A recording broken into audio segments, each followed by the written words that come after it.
Party unity is an open question on both sides of the 2016 presidential race. Senate Majority Leader Mitch McConnell is thinking about the big picture. The Kentucky Republican first won a U.S. Senate seat in 1984.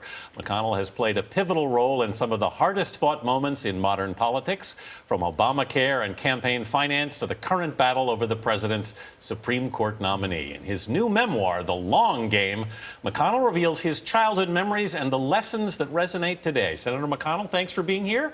Good morning. Happy Memorial Day. Yeah, same to you. One of the more striking things you write about in your book is your battle at a very early age with polio and how your mother handled that. How did that affect you in the long term, do you think? Well, it was incredible what she did. I mean, she had to watch me like a hawk for 2 years. Yeah. And keep me off my feet and administer a physical therapy regimen that she was taught over at Warm Springs in Georgia, where Roosevelt had set up a polio treatment center. She had to watch me every waking moment for literally 2 years. My first memory in life was the last visit to Warm Springs, where they told me I was going to be a normal kid and be able to walk. How'd you feel? Do you remember? That's my first memory in life. We stopped in a shoe store on the way back to our little town in Alabama and bought a pair of low-top shoes. An indication that I would, they said I'd be able to walk. I'd be able to walk without a brace, and but for her, that wouldn't have happened. But it was interesting. She said she'd have to tell you you could walk, but you couldn't walk. And it was an interesting dynamic between... Yeah, I mean, particularly somebody that young, you know, to try to convey the impression that you were going to be okay, but in the meantime, unlike the other kids your age, you're not going to be able to run around and the other things that go along with being a 2 to 4 year old. You see so much mental fortitude in that. And then later on in life, and I say later on, I mean in teenage years, getting into politics, we saw it too. There was a great story in the book about you getting endorsements from high school classmates, going up to the head cheerleader and saying, endorse me. Where did that idea come from, and how did you know it would be successful the way it was? Well, I was a sort of an underdog, I thought. Right. I was running against a kid I thought was better known than I was. He was a better student than I was, and so I figured I'd better run a better campaign. My dad said, well, who are the best known people in high school? They're the cheerleaders. Right. They're the football players. Yeah. Homecoming queen. What was your pitch to them? Well, I just asked them, and amazingly enough, they said yes. That's half the battle, right? Yeah. So you have endorsed Donald Trump. Yeah. And you're saying, does that mean you approve of all that he's done? Well, let me put it this way. We know what we get with Hillary Clinton. 4 more years, just like the last 8. We know the average American is about $3,000 a year worse off now than they were when President Obama came to office. The country is yearning for a change. And my view is 4 more years like the last 8 is not good for the country. He won the nomination fair and square. He went out there and competed like everybody else. He got the most votes. And I think it's disrespectful of the Republican electorate to say, I'm smarter than you are, and I'm not going to support your choice. So what have you said to Paul Ryan in regards to that then? He still has not endorsed Donald Trump. Well, you know, Paul has his own view of this. My view is the Republican primary voters have spoken. I know what we get with Hillary Clinton. And I'd rather take my chances on somebody new who I think, particularly with regard to the Supreme Court, is going to appoint people that I think would be better for the country. At this point, how do you've got the Bushes who are not going to the convention, Senator McCain not going to the convention, Mitt Romney not going to the convention. Is there a chance here to bring the party closer together, or do you think the split is going to run Well, if you look at the survey data, the party is coming together already. Yeah. I mean, simply the end of the primary season, in effect, is bringing the party together.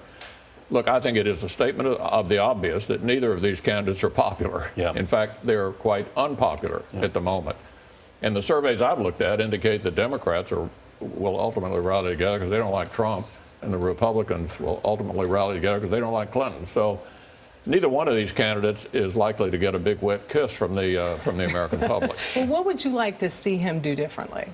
Well, what I'd like to see is a more studious approach Studious. Studious. Meaning? You know, I'm a big fan of prepared text occasionally. He is not. For example. Do you really think he's going to go to that? Well, you know, I ran into him at the NRA convention, which happened to be in my hometown of Louisville. We were talking in the green room before we went on, and I said, "Have you got a script?" And he pulled it out. I said, "Are you going to use it?"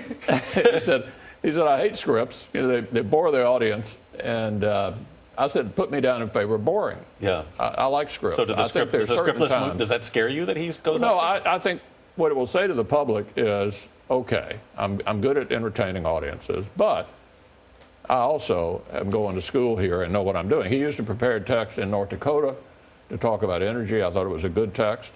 He did it at the APAC, American Israel Public Affairs Committee, earlier this year. He has the capacity to do it. I think that winning the White House is about more than just entertaining a large audience. He's very good at that. He proved that. I think the American people also would like to see him fill in the blanks. I thought, for example, the list of Supreme Court appointments was excellent, well thought out, and reassuring.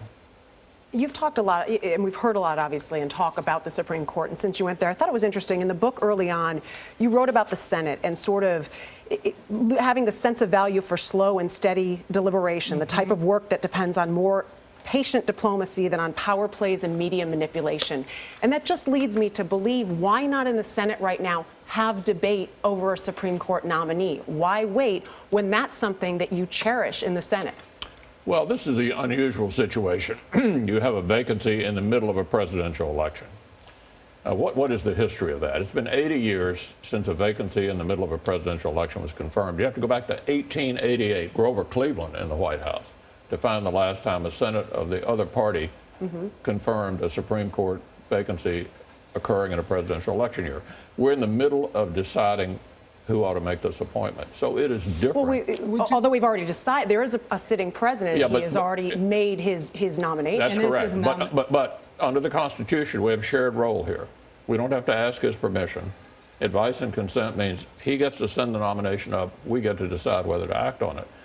This president should not be able to fill this vacancy on the way out the door. The American people are in the middle of making a big decision about the future of the country, and this nomination will be filled by the next president. And we'd love to keep asking you more questions, Senator, but we must go. Senator Mitch McConnell, we thank you. Thank you.